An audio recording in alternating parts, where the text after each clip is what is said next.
नमस्कार, बहुत बहुत स्वागत है आप सभी का दिन की सबसे बड़ी खबर के प्रोग्राम सबसे बड़ी चर्चा प्राइम डिबेट में। मैं रविंद्र सिंह आपके साथ।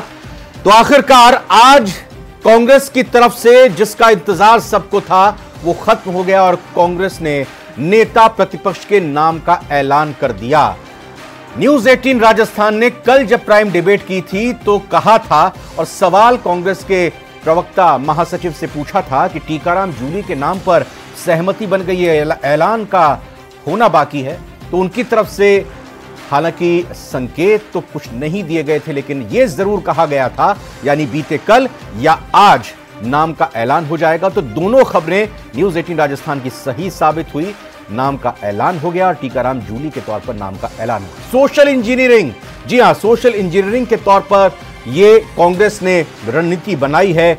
बड़ी जिम्मेदारी अब होगी टीकाराम जूली की, न सिर्फ सदन में एक साथ लेकर चलना अपने विधायकों को और सरकार को घेरना, बल्कि 2024 की भी जिम्मेदारी होगी। गोविंद सिंह डोटासरा का अध्यक्ष का भी कार्यकाल बरकरार रखा गया है। आज चर्चा इसी पर होगी। पहले एक छोटी सी रिपोर्ट देखिए।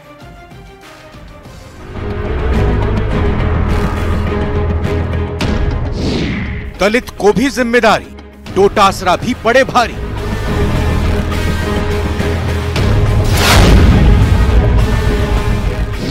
जूली डोटासरा पर दांव, 24 में होगा बेड़ा पार। देखिए, सब लोग मिलके लड़ेंगे। ये एक परिवार, एक कुनबा है, इसमें सब लोग हैं। कांग्रेस की स्ट्रेटेजी कितनी दमदार? तो सवाल यही है कि बीजेपी से इतर कांग्रेस की रणनीति स्ट्रेटेजी कितनी दमदार आगे आने वाले दिनों में रहने वाली है, सदन से लेकर सड़क तक। चार खास मेहमानों का स्वागत करते हैं। लक्ष्मीकांत भारद्वाज जी, प्रवक्ता बीजेपी, स्वागत आपका। आरसी चौधरी साहब, महासचिव हैं पीसीसी, बहुत बहुत स्वागत। आशुतोष रावत जी, वरिष्ठ पत्रकार हैं, बहुत बहुत स्वागत आशुतोष जी। डॉक्टर संजय शर्मा, राजनीतिक विश्लेषक, हमारे साथ जुड़ चुके हैं। डॉक्टर संजय, आपका बहुत बहुत धन्यवाद और स्वागत। सीधा सवाल पहला आरसी चौधरी साहब आपसे। तो अब टीकाराम जूली जी नेता प्रतिपक्ष के तौर पर अशोक गहलोत जी, सचिन पायलट, गोविंद सिंह डोटासरा समेत सभी 71 विधायकों को लेकर प्रतिपक्ष की रणनीति तैयार करेंगे। एक साथ एकजुट ले पाएंगे, चल पाएंगे साथ सामने?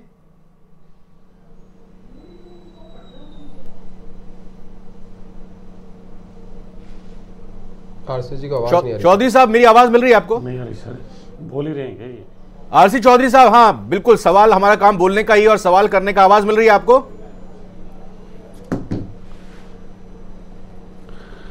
शायद जी नहीं, आवाज नहीं नहीं आ रही। आवाज नहीं आ रही है, आवाज नहीं आ रही है।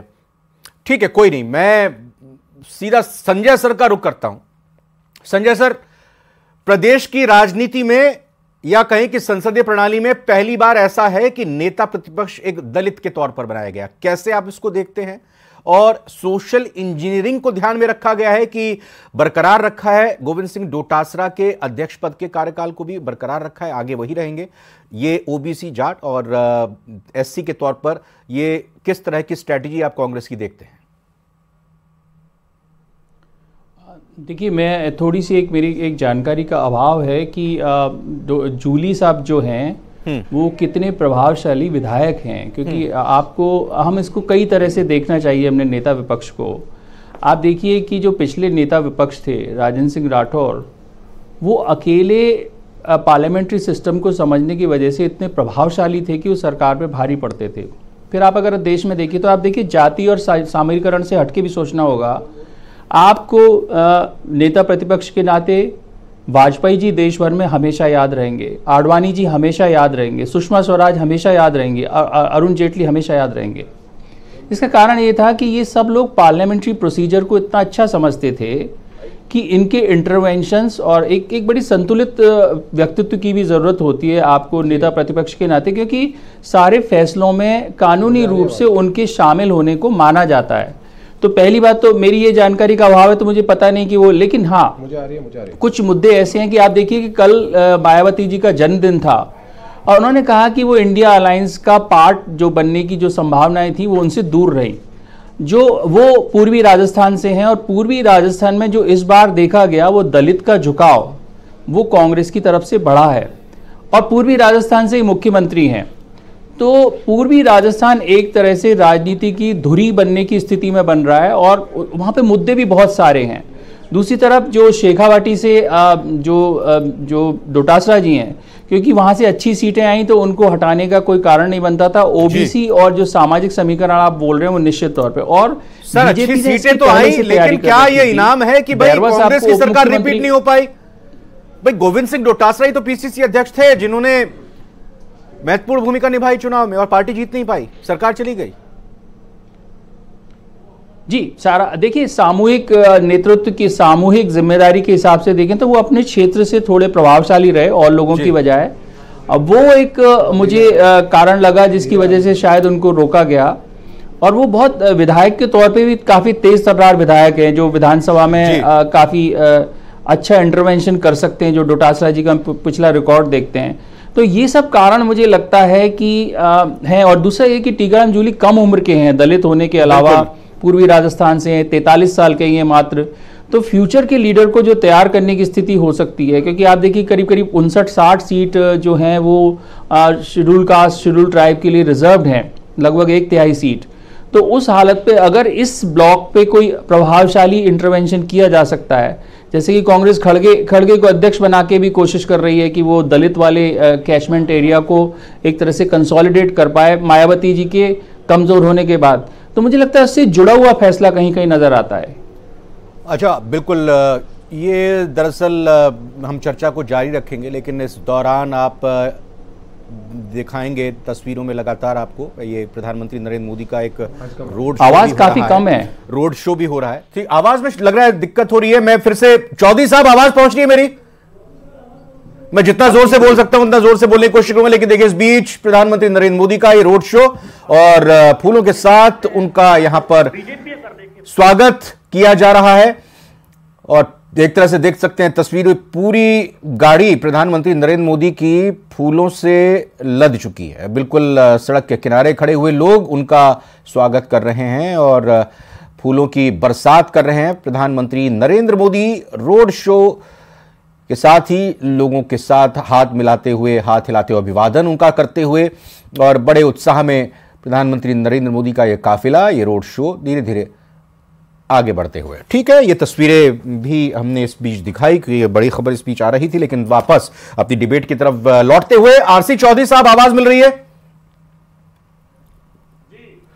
टीकाराम जूली जी की काबिलियत को ध्यान में रखते हुए उन्हें जिम्मेदारी दी है। अब कैसे वो सबको साथ लेकर सदन में बीजेपी की सरकार को घेरेंगे, सड़क पर जनता के साथ मुद्दे उठाएंगे और पार्टी में एकजुटता बनाए रखेंगे? निश्चित रूप से टीकाराम जूली जी ने अपना जो राजनीतिक सफर है, वो जो एक नीचे की इकाई इलेक्टेड पॉलिटिक्स में होती है, जिला परिषद सदस्य के तौर पे उन्होंने अपने जीवन की शुरुआत की। वो जो हमारी इलेक्टेड सिस्टम के अंदर अंतिम जो इकाई होती है, उसके एक हिस्से रह के जिला प्रमुख के तौर पे उन्होंने काम किया। संगठन के अंदर वो जिलाध्यक्ष रहे, 3 बार वो विधायक रहे।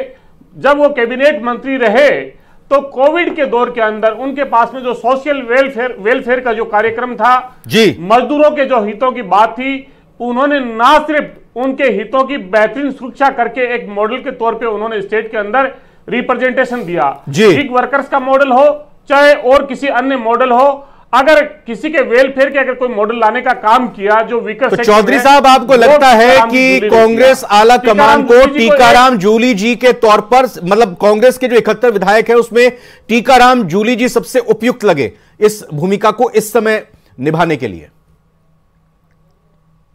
देखिए, इसमें उपयुक्त या अनुपयुक्त के कोई हिस्सा नहीं होता। निश्चित रूप से विधायकों की जब रायशुमारी होती है, रायशुमारी में से अगर कोई, विधायकों ने तो आला कमान पर छोड़ दिया था ना फैसला, किसी क्षेत्र का नाम निकल के आता है या जो भी प्रेजेंटेशन होता है उसको लेकर विधायकों ने तो बैठक करके आला कमान पर छोड़ दिया था ना फैसला। नेता है जो सदैव युवाओं के, वरिष्ठों के और तमाम जो वर्ग के लोगों के साथ में जो उनकी एक सिंप्लिसिटी है, जो एक साधारण उनका जो जीवन शैली है, लोगों के बीच में उनकी संवाद की जो एक्सिस है, निश्चित रूप से वो लोगों को जोड़ती है। टीकाराम जूली जी के घर के दरवाजे मंत्री रहते हुए लगातार जिस प्रकार से खुले रहे, कहीं ना कहीं नेतृत्व की नजर थी कि एक मंत्री जो पार्टी के विचार को लेके, कार्यकर्ताओं की भावनाओं के लेके, सरकार की योजनाओं को लेके जो प्रतिबद्धता है, वो कहीं ना कहीं नतीजे के अंदर निकल के आती है। लक्ष्मीकांत जी का रुख करता हूं। लक्ष्मीकांत जी, कांग्रेस के राष्ट्रीय अध्यक्ष दलित समुदाय से आते हैं।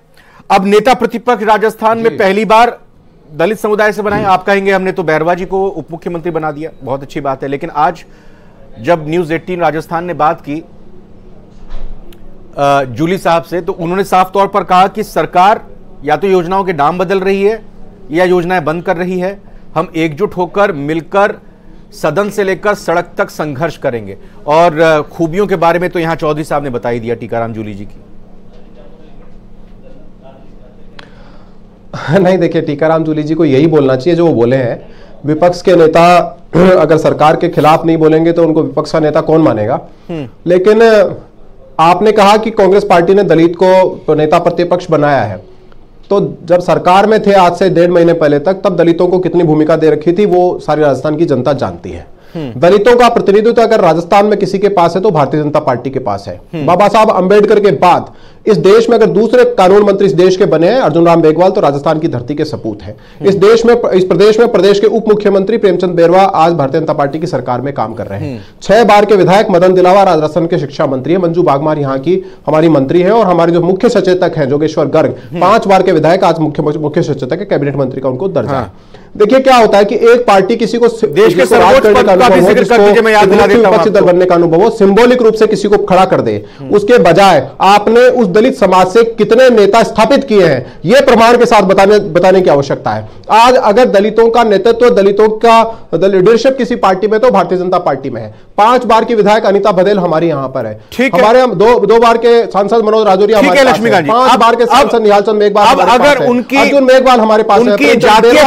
को छोड़ देते हैं, हमारे पास अगर उनकी जातीय पृष्ठभूमि को छोड़ देते हैं, 3 बार के वो विधायक रहे हैं, मंत्री रहे हैं, दरवाजे उनके हमेशा जनता के लिए खुले रहे हैं, युवा हैं, और जिस क्षेत्र से आते हैं उसका प्रतिनिधित्व वो करने के लिए, पूरे राजस्थान के लिए, कांग्रेस को आगे बढ़ाने के लिए वो आ गए हैं। देखिए, कांग्रेस को आगे तो बढ़ाने की संभावना बंद कर दी थी राहुल गांधी जी ने।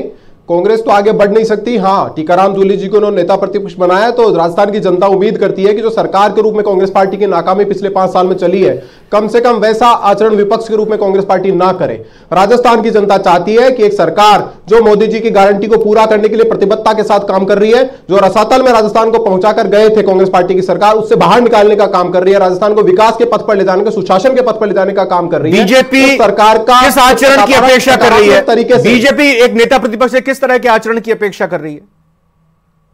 सकारात्मक विपक्ष का आचरण हो, जो सरकार की अच्छी योजनाएं हैं, जो सरकार की अच्छी बातें उसके साथ चले।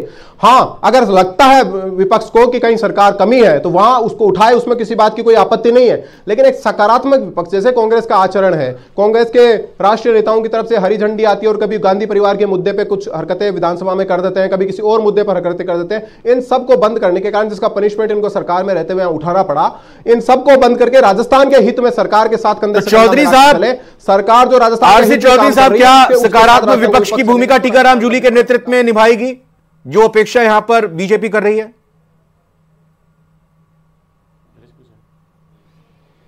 हां चौधरी साहब, मैं आप ही से पूछ रहा हूं। मैंने कहा बीजेपी जो अपेक्षा कर रही है। कहना चाहूंगा कि भारतीय जनता पार्टी के प्रवक्ता ने बोला कि 1.5 महीने पहले जो कांग्रेस का शासन था उसमें कितनी भागीदारी थी। निश्चित रूप से मुझे अच्छा लगा कि उन्हें याद तो है, हमारा याद है, तो इन्हें अपना जो कार्यकाल पिछला जो भारतीय जनता पार्टी का रहा वो भी याद रहा होगा। 4 कैबिनेट मंत्री थे राजस्थान की सरकार के अंदर। वसुंधरा राजे जी की जब यहां पे भारतीय जनता पार्टी की सरकार थी, 1 कैबिनेट मंत्री नहीं बनाया था। जब कांग्रेस पार्टी ने आंदोलन किया तब अंतिम समय पे याद आया। आज ये जिन नेताओं का उल्लेख कर रहे हैं, हम इनसे पूछना चाहेंगे कि ये तो बाबा साहब का संविधान के अंदर उल्लेख था कि आरक्षित सीटों पे आप दूसरे को रिप्रेजेंटेशन नहीं दे सकते। आप बताइए कि कितनी जनरल सीटों पे भारतीय जनता पार्टी ने उन्हें जो अधिकार है वो दिया। भारतीय जनता पार्टी ने किया क्या? भारतीय जनता पार्टी की कथनी और करनी में बेहद फर्क है। आप और हम सब जानते हैं कि जब भारतीय जनता पार्टी की सरकार केंद्र में बनी, भीमा कोरेगांव में जो 200 सालगिरह थी, जो जश्न मना रहे थे, उस समय दलित वर्ग पे हमला किया और उन लोगों पे जो तमाम जो उस शताब्दी वर्ष को मना रहे थे उन पे किस प्रकार से संगीन अपराध के अंदर मुकदमे दर्ज हुए। 11 जुलाई 2016 का वो दिन भूल नहीं सकते। गुजरात की धरा पे ऊना के अंदर उन 4 दलित युवकों को निर्वस्त्र करके जिस प्रकार से निर्मम पिटाई की गई थी वो पूरे देश ने देखा। यूपी में भाजपा की सरकार बनते ही जब बाबा साहब की जयंती मना रहे थे 14 अप्रैल को, तब दूधली गांव में दलित जो समुदाय के जो लोग जो जश्न मना रहे थे उन पे हमला किया गया। ये भारतीय जनता पार्टी उस विचार को जो बाबा साहब ने इस देश को दिया, जिस वर्ग को निकल के आगे प्रतिनिधित्व देना चाहिए, उसको कुचलने का काम बेहद किया। आशुतोष रावत सर, आशुतोष रावत सर, चलिए पहले लक्ष्मीकांत जी आप जवाब दे लीजिए। लक्ष्मीकांत जी जवाब दे दीजिए आप। उठाया प्रधानमंत्री के सामने, उन्हें पार्टी, ठीक है, आप तक आवाज नहीं पहुंची। चौधरी साहब एक बार लक्ष्मीकांत जी का जवाब ले लीजिए। जब उन्होंने महिलाओं और दलित की बात की तब उन्हें पार्टी से, बोलिए भाई बोलिए, उनको बोलिए। हाँ, किसानों की बात की उन्हें पार्टी से बाहर कर दिया। भारतीय जनता पार्टी को मूर्ख और बधिर नेता अच्छे लगते। आप बोले लक्ष्मीकांत जी, आप बोले, जवाब दीजिए। हाईजैक करने का जो सिस्टम है ना कांग्रेस का, अब आप मुझे बताइए, कांग्रेस पार्टी के प्रवक्ता यहां कह रहे हैं कि भारतीय जनता पार्टी ने किस अनारक्षित सीट से दलितों को प्रतिनिधित्व दिया है, तो कांग्रेस बता दे पहले उन्होंने कहां से दिया है।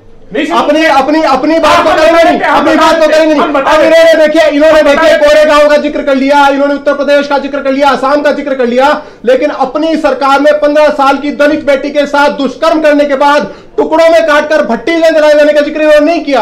एक 15 साल की दलित बच्ची के पास उसको दुष्कर्म करने के बाद उसको तेजाब डालकर मारकर गोली डालकर कुएं में फेंक देने की घटना का जिक्र नहीं किया। किस तरह निवस्त्र करके घुमाई दलित महिला को, उसका जिक्र नहीं किया। किस तरह डीडवाड़ा में दलित महिला के साथ गैंगरेप करके उसको मारकर तालाब में फेंक दिया, उसका जिक्र इन्होंने नहीं किया। राजस्थान दलित अत्याचार में कांग्रेस पार्टी के शासन में देश में नंबर 1 बना रहा। आशुतोष रावत सर के पास आता हूं मैं। आशुतोष रावत सर, देखिए मैं सवाल आपसे यही करना चाह रहा हूं कि जिस तैयारी के साथ कांग्रेस और बीजेपी के दोनों प्रवक्ता अपनी बातों को सामने दलित का बड़ा हितैषी कौन को लेकर रख रहा है, क्या वाकई में दलित वोट बैंक को साधने की यह कोशिश की जा रही है और दोनों ही दलों को इसकी चिंता है? जो राजस्थान की जनता, सर दोनों से 1 मिनट गुजारिश है मेरी, 1 मिनट चौधरी साहब, 1 मिनट, जो कृष्णा वाल्मीकि को पीट पर हो रहा, लक्ष्मीकांत जी उन तक आवाज नहीं आ रही, आपको तो आवाज आ रही है, आप शांत हो जाइए ना। राज्य में दलितों पर अत्याचार हुआ, इस पर बात करने को तैयार नहीं है। कांग्रेस दलितों पर अत्याचार करने वाली निकृष्ट पार्टी है। कांग्रेस ही वो पार्टी है जिसने बाबा साहब अम्बेडकर से लेकर आज तक केवल दलितों पर अत्याचार करने का काम किया। एक परिवार के आगे घुटने टेकने वाली कांग्रेस पार्टी। चौधरी साहब और लक्ष्मीकांत जी एक बार जरा शांत हो जाइए आप। मैं जरा आशुतोष जी सवाल कर लूं, एक भी बार मैं उनको नहीं ले पाया हूं। आशुतोष जी, जिस तरह से आप देख रहे हैं पूरी तैयारी के साथ उंगलियों पर दलितों के अत्याचारों की बात दोनों प्रवक्ताओं की तरफ से रखी जा रही है, तो ये एक तरह से कहें कि चर्निंग, एक तरह से बात आगे दलितों के हितों को लेकर बढ़ रही है और इसी वोट बैंक को साधने के लिए बढ़ रही है।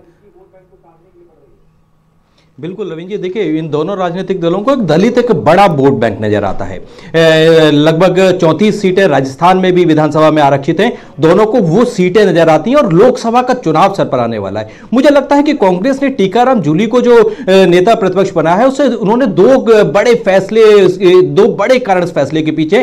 पहले है राहुल गांधी की टीम, भंवर जितेंद्र सिंह राहुल गांधी के जितने करीब माने जाते हैं और टीकाराम जूली एक तरह से उनके मार्गदर्शन में काम करते हुए लगातार हमको नजर आते हैं। तो मुझे लगता है कि राहुल गांधी का निर्णय शायद टीकाराम जूली के फैसले के नाम की घोषणा में बड़ा कारण है। दूसरा, मुझे लगता है कि एक बार कांग्रेस फिर से 1990 से पहले के दौर में जाना चाहती है, जहां वो दलित वोटों के साथ में और मुस्लिम वोटों के साथ में राजनीति करना चाहती थी, क्योंकि हिंदू राम मंदिर के बाद में एक तरह से जिस तरह से हिंदू वोटों पर भारतीय जनता पार्टी अपना अधिकार जताना चाह रही है, अपनी तरफ खींचना चाह रही है, उसका तोड़ अगर कांग्रेस को आज नजर आ रहा है तो वह नजर आ रहा है कि दलित और मुस्लिम अगर उसने गठजोड़ को एक बार फिर से वापस ले लिया राजस्थान के अंदर, और ओबीसी जाट समाज के का उनका प्रदेश अध्यक्ष पहले से तो लगभग 40 से 45% वोट के पीछे सीधे सीधे मुझे कारण नजर आता है टीकाराम जूली को जो नेता प्रतिपक्ष बनाया है। बहुत बड़ा मास्टर स्ट्रोक कांग्रेस ने खेला है।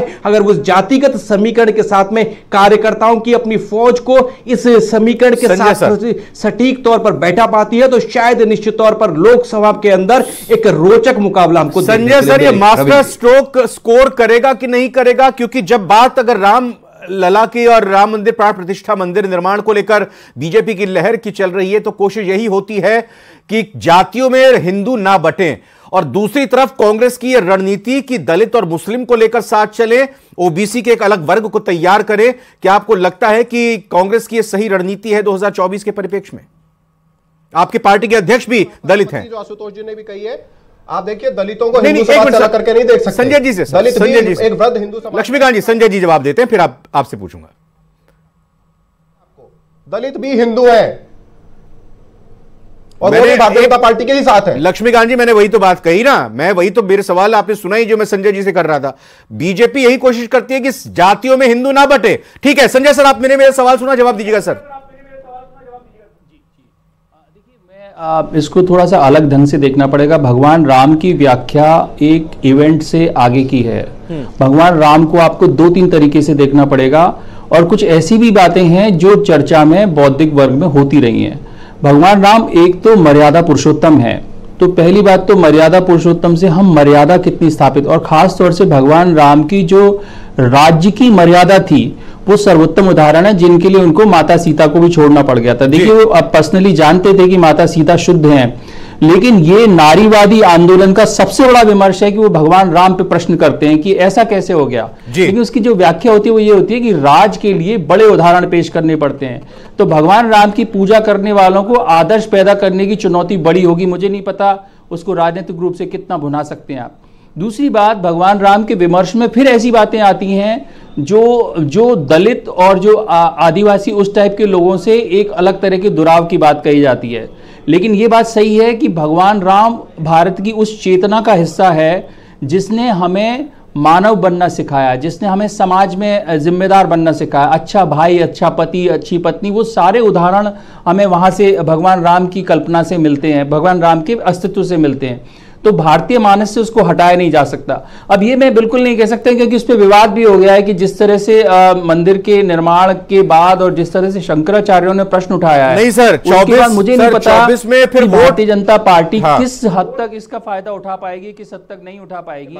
निश्चित तौर पे निश्चित तौर पे जनता पार्टी फायदा नहीं उठाती। भारतीय जनता पार्टी, लक्ष्मीकांत जी एक मिनट बीच में मत बोलिए, लक्ष्मीकांत जी प्लीज बीच में मत बोलिए। बाकी हिंदुओं के लिए है, लक्ष्मीकांत जी बनते हुए देखना चाहते हैं, जो कांग्रेस पार्टी के शासन में Laxmikant ji please maintain the decorum, please बीच में मत बोलिए ना।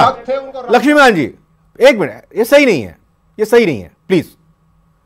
संजय जी आप कंप्लीट कीजिए। और सबके लिए शंकराचार्य और सबके लिए भगवान का आदर्श है। देश की ओर नहीं है क्या? लाखों संत देश की ओर नहीं है क्या? उत्सव मना रहे हैं लक्ष्मीकांत जी, लक्ष्मीकांत जी क्या आप शंकराचार्य, लक्ष्मीकांत जी आप शंकराचार्य को, बाबर के भक्त हैं, ये बाबर के भक्तों को समस्या है राम मंदिर बनने से, इसलिए उधर की बातें कर रहे हैं। भगवान राम का भव्य मंदिर, एक मिनट, ठीक है आपके भक्तों का समस्या है। नहीं, फिर आप दोनों बोल रहे हैं। आशुतोष जी मैं आप ही के पास आ रहा हूं। आशुतोष जी, जो मूल सवाल आज का है उस पर चर्चा करते हुए मैं जानना चाहूंगा, सुखजिंदर सिंह रंधावा को बरकरार रखना प्रभारी, गोविंद सिंह डोटासरा को अध्यक्ष के तौर पर बरकरार रखना, आप क्या, नहीं आपने क्या कहा, जो लाखों आप क्या, अरे आप स्वीकार करते हैं, आप ये बताइए कि आप शंकराचार्य बाबर भक्त हैं, उनके साथ शंकराचार्य बाबर के भक्त हैं, ये निकाल के लाते हैं। सर एक मिनट लास्ट कमेंट, मेरे पास बस 30 सेकंड का टाइम बचा है। एक मिनट लक्ष्मीकांत जी, लक्ष्मीकांत जी एक मिनट, लक्ष्मीकांत जी, अरे लक्ष्मीकांत जी कल करेंगे इस पर बहस। लक्ष्मीकांत जी एक मिनट प्लीज। आशुतोष जी मुझे बताइए कि अब जब, अरे सर क्या है, बाबर के भक्त हैं, उन्होंने कोर्ट में फिर दिया था, बाबर के भक्तों ने कोर्ट में फिर दिया था राम काल्पनिक है, बाबर के भक्तों ने राम सेतु तोड़ने की कोशिश की। इन्हीं शंकराचार्य ने ये क्या पिटीशन का पार्ट नहीं थे लक्ष्मीकांत जी? बाबर के भक्त बौखला रहे हैं, बाबर के भक्त बौखला रहे हैं। आप एक बार जरा हमारे दोनों प्रवक्ता मेहमानों का ऑडियो डाउन कीजिएगा, मैं आशुतोष जी के पास जा रहा हूं सवाल लेने के लिए। 22 तारीख को आप एक बार ऑडियो डाउन कीजिए। आशुतोष जी के पास जा रहा हूं, मेरे पास समय नहीं है। आशुतोष जी मेरी आवाज आप तक पहुंच रही होगी। मेरा आपसे सवाल ये, मैं आपसे ये जानना समझना चाहता हूं कि गोविंद सिंह डोटासरा को प्रदेश अध्यक्ष के तौर पर बरकरार रखना, रंधावा जी को प्रभारी के तौर पर बरकरार रखना, क्या अब इस रणनीति से और भंवर जितेंद्र के करीबी जिस तरह से टुक्की का राम जूली को कहा जा रहा है, सचिन पायलट मास लीडर के तौर पर अहम भूमिका कांग्रेस में आगे निभाएंगे क्या? आशुतोष जी अरे ऑडियो डाउन कीजिएगा एक बार जरा, चौधरी साहब को और इनका, लक्ष्मीकांत जी का प्लीज। अच्छा ठीक, आशुतोष जी मेरी आवाज जाएगी उसके। आशुतोष देखिए अभी आपकी आवाज नहीं आ रही है, दोनों चौधरी साहब और आपकी आवाज नहीं। आशुतोष जी आप बोलेंगे तो वही आवाज जाएगी। बस ये बताइए कि भंवर जितेंद्र जी के करीब बताया जा रहा है टीकाराम जूली जी को, दूसरी तरफ रंधावा जी का प्रभार बरकरार है, तीसरी तरफ गोविंद सिंह डोटासरा जी की जिम्मेदारी बरकरार है। मास लीडर सचिन पायलट आपको लोकसभा चुनाव की राजस्थान की भूमिका में कैसे देखते हैं, फिर वो छत्तीसगढ़ ही चले जाएंगे? लास्ट कमेंट बस आप ही का, क्योंकि मैं बार बार मेहमानों को रोकना चाह रहा था, उन्होंने जवाब नहीं दिया। लास्ट जवाब आपका। देखिए बिल्कुल, देखिए कांग्रेस इस समय अशोक गहलोत और पायलट के विवाद को शांत करके शायद कुछ समय के लिए राहुल गांधी खुद राजस्थान के लोकसभा चुनाव के मद्देनजर देखना चाहते हैं। सचिन पायलट को छत्तीसगढ़ इसीलिए भेजा गया है। राहुल गांधी के सबसे करीबी नेताओं में भंवर जितेंद्र सिंह है और उनके प्रतिनिधि के तौर पर टीकाराम जूली को राजस्थान की कमान दी गई है। और जैसा मैंने पहले कहा कि 45% वोट पर सीधे कांग्रेस की नजर है और साथ में वो अपनी रणनीति और वोट बिल्कुल तो देखना होगा राहुल गांधी और कांग्रेस की यह रणनीति कितनी कारगर साबित होती है। टीकाराम जूली अपनी जिम्मेदारी का किस तरह से निर्वहन कर पाते हैं और कांग्रेस के विधायक और कांग्रेस का संगठन राजस्थान में उनकी किस तरह से मदद करता है और समर्थन करता है। सभी मेहमानों का बहुत बहुत धन्यवाद। आप लोग आज प्राइम डिबेट में हमारे साथ शामिल हुए। फिलहाल एक छोटे से ब्रेक।